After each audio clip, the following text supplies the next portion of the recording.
ವೀಕ್ಷಕರಿಗೆಲ್ಲ ನಮಸ್ಕಾರ. Welcome to my YouTube channel. ಇನ್ನು Zee Kannada ವಾಹಿನಿ ಪ್ರಸಾರವಾಗ್ತಿದ್ದಂಥ ಸೀತಾರಾಮ ಧಾರಾವಾಹಿಯು ಇತ್ತೀಚೆಗಷ್ಟೇ ಅಂತ್ಯವನ್ನ ಕಂಡಿದೆ. ಇನ್ನು ಸೀತಾರಾಮ ಧಾರಾವಾಹಿಲಿ ನಟಿ ವೈಷ್ಣವಿ ಗೌಡ ಅವರು ನಾಯಕಿಯ ಪಾತ್ರದಲ್ಲಿ ಕಾಣಿಸಿಕೊಂಡಿದ್ರು. ಇನ್ನು ಗಗನ್ ಚಿನ್ನಪ್ಪ ಅವರು ನಾಯಕನ ಪಾತ್ರದಲ್ಲಿ ಕಾಣಿಸಿಕೊಂಡಿದ್ರು. ಇನ್ನು ಸೀರಿಯಲ್ ಮುಗಿದ ಬಳಿಕ ನಟ ಗಗನ್ ಚಿನ್ನಪ್ಪ ಅವರು ತಮ್ಮ ಭಾವನೆಯನ್ನ ಹೊರಹಾಕುವುದರ ಮೂಲಕ ಸೋಷಿಯಲ್ ಮೀಡಿಯಾದಲ್ಲಿ ಪೋಸ್ಟ್ ಮಾಡಿದ್ದಾರೆ. ಇನ್ನು ಸೀತಾರಾಮ ಧಾರಾವಾಹಿಯು ಅಂತ್ಯವಾಗ್ತಿರೋದು ನಿಜಕ್ಕೂ ಬೇಸರವಾದ ಸಂಗತಿ. ಇಷ್ಟು ದಿನಗಳ ಕಾಲ ಸೀತಾರಾಮ ಧಾರಾವಾಹಿಲಿ ರಾಮ್ ಪಾತ್ರದಲ್ಲಿ ನಾನು ನಿಮ್ಮನ್ನ ಮನರಂಜಿಸುತ್ತಿದ್ದೆ. ಇನ್ನು ಮುಂದೆ ನಾನು ರಾಮ್ ಪಾತ್ರದಲ್ಲಿ ಕಾಣಿಸಿಕೊಳ್ಳೋದಿಲ್ಲ. ಮುಂಬರುವ ಹೊಸ ಪ್ರಾಜೆಕ್ಟ್ನಲ್ಲಿ ನಿಮ್ಮ ಮುಂದೆ ನಾನು ಕಾಣಿಸಿಕೊಳ್ಳಲಿದ್ದೇನೆ.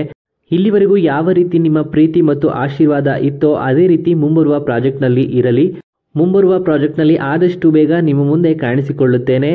ಇಂತಿ ಗಗನ್ ಚಿನ್ನಪ್ಪ ಶ್ರೀರಾಮ್ ಅಂತ ಹೇಳಿ ತಮ್ಮ ಪೋಸ್ಟ್ ಮಾಡಿದ್ದಾರೆ.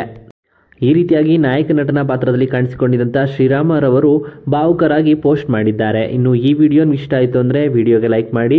ಇನ್ನು ನೀವು ಕೂಡ ಸೀತಾರಾಮ ಧಾರಾವಾಹಿನ ಮಿಸ್ ಮಾಡ್ಕೊಳ್ತೀರಾ ಅನ್ನೋದಾದರೆ, ಸೀತಾರಾಮ ಧಾರಾವಾಹಿಲಿ ನಾಯಕನ ಪಾತ್ರದಲ್ಲಿ ಕಾಣಿಸಿಕೊಂಡಿದ್ದಂಥ ಗಗನ್ ಚಿನ್ನಪ್ಪ ಅವ್ರನ್ನ ಮಿಸ್ ಮಾಡ್ಕೊಳ್ತೀರಾ ಅನ್ನೋದಾದರೆ ನಿಮ್ಮ ಅನಿಸಿಕೆಯನ್ನು ಕಮೆಂಟ್ ಮೂಲಕ ಕಮೆಂಟ್ ಮಾಡಿ ತಿಳಿಸಿ.